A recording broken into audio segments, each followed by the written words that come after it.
दोस्तों क्या आपको पता है कि आप एक दिन में करीब 1.8 केजी फूड खा लेते हो और साल में लगभग 675 केजी फूड खा लेते हो और अपने जीवन भर में 48 टन। हमारी ही तरह सभी जीवित प्राणियों को भोजन की जरूरत होती है, लेकिन हम जो भोजन खाते हैं वो मुख्यतः कार्बोहाइड्रेट, प्रोटीन और फैट जैसे कॉम्प्लेक्स मॉलिक्यूल से मिलकर बना होता है। हमारा शरीर भोजन को इस रूप में इस्तेमाल नहीं कर सकता है और जिस रूप में हमारा शरीर भोजन को इस्तेमाल कर सकता है उस रूप में बदलने के लिए हमें जरूरत होती है डाइजेस्टिव सिस्टम की। अब ये जो कॉम्प्लेक्स सब्सटेंसेस है ना, digestive system in complex substances को तोड़कर सिंपल सब्सटेंसेस में बदल देता है ताकि हमारा शरीर इन्हें आसानी से एब्जॉर्ब करके इस्तेमाल कर सके। एलिमेंट्री कैनाल की शुरुआत आगे की तरफ मुंह से होती है और इसका पिछला भाग पीछे की तरफ एनस से खुलता है। मानव का डाइजेस्टिव सिस्टम एलिमेंट्री कैनाल और इससे जुड़े ग्लैंड से मिलकर बना होता है। मुंह से लेकर एनस तक एलिमेंट्री कैनाल की कुल लंबाई लगभग 9 मीटर की होती है। ये लंबाई लगभग 3 मंजिल इमारत की लंबाई है। अब आप सोच रहे होंगे कि इतना लंबा डाइजेस्टिव सिस्टम एक आदमी के अंदर आखिर कैसे आ सकता है। असल में जो आंतें होती है ना, ये मुड़ी हुई होती हैं और इसीलिए इतनी लंबी होने के बावजूद भी ये हमारे पेट में आ जाती हैं। हम जो कुछ भी खाते हैं उसे इस पूरे 9 मीटर लंबे डाइजेस्टिव सिस्टम से गुजर के बाहर आना होता है। दोस्तों आप सोचते होंगे कि डाइजेशन की शुरुआत हमारे पेट में होती है, लेकिन जैसे ही आप खाना मुंह में डालते हो डाइजेशन की शुरुआत हो जाती है। हमारे मुंह के अंदर जो जगह होती है उसे ओरल कैविटी कहते हैं, जहाँ पर कई सारे दांत और जीभ होती है जो हमारे भोजन को छोटे छोटे टुकड़ों में तोड़ने का काम करती है।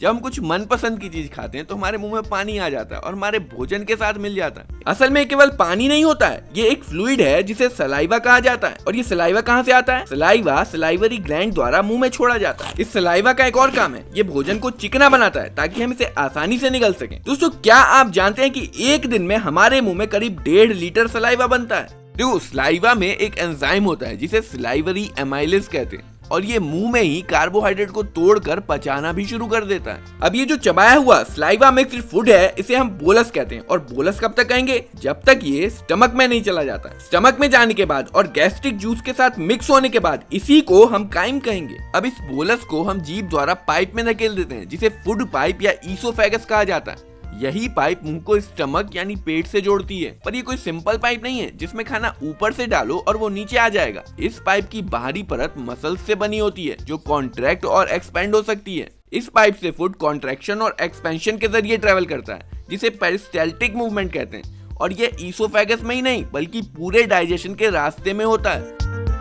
अब यहाँ पे देखो, पाइप का पीछे वाला जो हिस्सा है वो कॉन्ट्रैक्टेड है और जो आगे वाला हिस्सा है वो एक्सपेंडेड है और इस तरह पाइप फूड को पकड़े रहता है। और दोस्तों यही कारण है कि अगर आप उल्टे भी लटके हो ना तो भी खाना सीधा आपके पेट में ही जाएगा। तो हमने देखा कि ईसोफेगस में कैसे फूड आगे बढ़ता है। ईसोफेगस का एक छोर स्टमक में खुलता है और इसकी ओपनिंग में स्फिंक्टर मसल्स होती हैं जो फूड के स्टमक में चले जाने के बाद कॉन्ट्रैक्ट हो जाती हैं ताकि स्टमक से कुछ भी वापस ईसोफेगस में न जा पाए। देखो स्टमक एक बड़ा ऑर्गन है और जब फूड इसमें एंटर करता है तो ये फैल जाता है। ईसोफेगस की ही तरह स्टमक की बाहरी परत मसल्स से बनी होती है।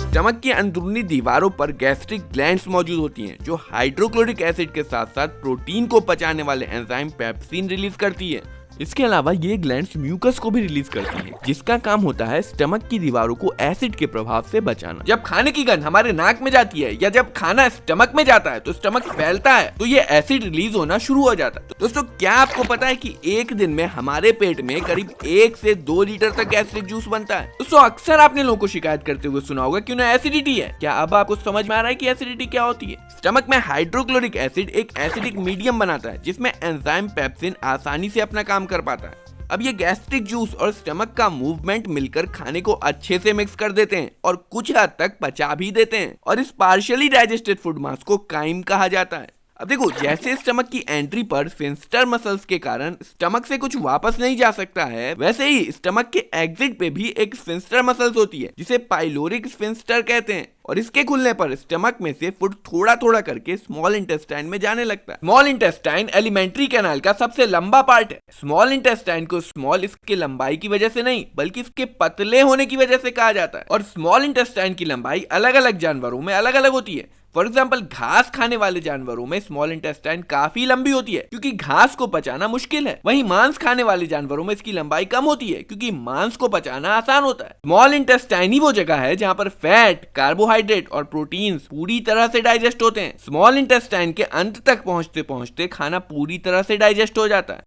अब देखो, जब स्टमक में से फूड स्मॉल इंटेस्टाइन में आता है तो दो ग्लैंड्स जूस सेक्रेट करती हैं, लिवर और पैनक्रियास। दोस्तों, शराब पीने से लीवर खराब हो जाता है, ये तो आपको पता ही होगा, पर क्या आपको पता है कि लीवर हमारे शरीर का सबसे बड़ा और भारी अंदरूनी अंग है, जो हमारे पेट के राइट साइड में होता है। देखो, लीवर एक पीले हरे रंग का लिक्विड बनाता है जिसे बाइल कहते हैं, और ये लिक्विड टेम्परेरीली गॉल ब्लैडर में स्टोर रहता है, और जब इसकी जरूरत होती है तो आप देखो ये पतली सी डक्ट है बाइल डक्ट। तो लीवर ने जो बाइल सेक्रेट किया है वो गॉल ब्लैडर में स्टोर रहेगा, और जब इसकी जरूरत होगी तो ये बाइल डक्ट से होता हुआ स्मॉल इंटेस्टाइन में चला जाएगा। देखो, बाइल का मेनली दो काम होता है। पहला काम तो ये है कि जो फूड स्टमक से बाहर आता है वो एसिडिक होता है, जिसे बाइल एल्कलाइन बनाता है ताकि पैनक्रियाटिक एंजाइम्स इसे आसानी से डाइजेस्ट कर पाए। और दूसरा काम ये करता है कि जो फूड स्टमक से बाहर आता है उसमें फैट के बड़े बड़े ग्लोब्यूल्स होते हैं, जिन्हें ये बाइल छोटे छोटे टुकड़ों में तोड़ देता है ताकि पैनक्रियाटिक एंजाइम्स इस पर आसानी से काम कर सकें। अब यहाँ पर एक और ग्लैंड होती है, पैनक्रियास।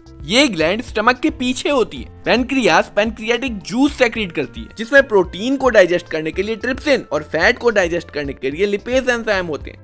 इसके अलावा स्मॉल इंटेस्टाइन की दीवारों पर भी ग्लैंड्स मौजूद होती हैं जो इंटेस्टाइनल जूस सेक्रेट करती हैं, और इसमें मौजूद एंजाइम्स प्रोटीन को एमिनो एसिड में, कार्बोहाइड्रेट को ग्लूकोज में और फैट को फैटी एसिड में बदल देते हैं।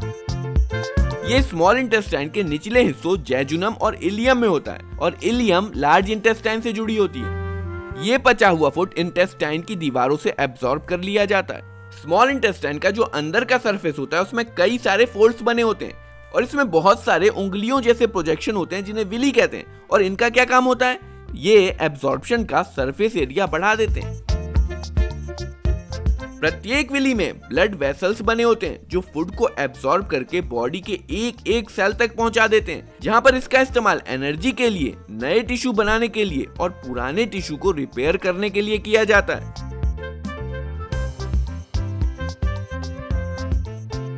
बचा हुआ अनएब्सॉर्ब्ड फूड लार्ज इंटेस्टाइन में चला जाता है, जहां पर लार्ज इंटेस्टाइन की सतह इसमें से कुछ बचा हुआ पानी एब्सॉर्ब कर लेती है।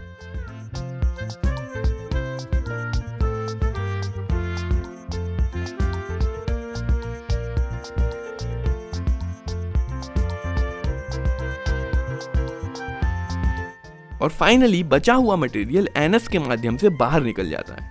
ध्यान दीजिए, आपके एनस के एग्जिट पे भी स्फिंक्टर मसल्स होती हैं जो आपके शरीर से वेस्ट के बाहर निकलने को कंट्रोल करती हैं।